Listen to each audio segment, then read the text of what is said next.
রাজকন্যা ও তার বন্ধু। এক দেশে এক সুন্দর রাজ্য ছিল, যেখানে বাস করত এক দয়ালু রাজকন্যা, নীরা।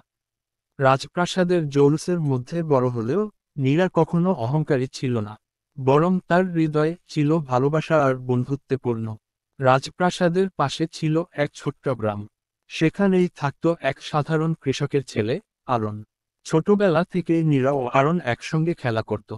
নীরা রাজকন্যা হলেও সে কখনো আরনকে আলাদা চোখে দেখত না। তারা ছিল অবিচ্ছেদ্য বন্ধু। কিন্তু সময়ের সঙ্গে সঙ্গে পরিস্থিতি বদলাতে থাকে।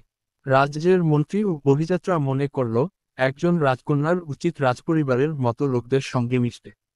তারা নীরাকে বোঝাতে লাগলো যে রাজ্যের মর্যাদা বজায় রাখতে হলে তাকে সাধারণ মানুষের থেকে দূরে থাকতে হবে।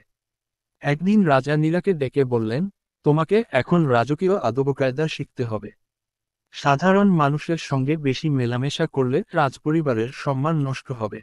নীরা কষ্ট পেল, কিন্তু বাবার কথা অমান্য করতে পারল না। ধীরে ধীরে সে আর্নের সঙ্গে দেখা করা বন্ধ করে দিল। আরন বুঝতে পারছিল, তাদের বন্ধুত্ব আর আগের মতো নেই।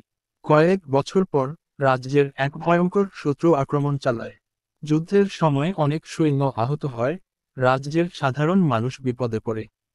তখন রাজপ্রাসাদে সাহায্যের প্রয়োজন হয়।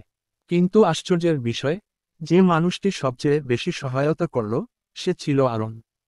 আরন গ্রামের মানুষদের একত্রিত করে রাজ্য রক্ষায় নেমে পড়ে।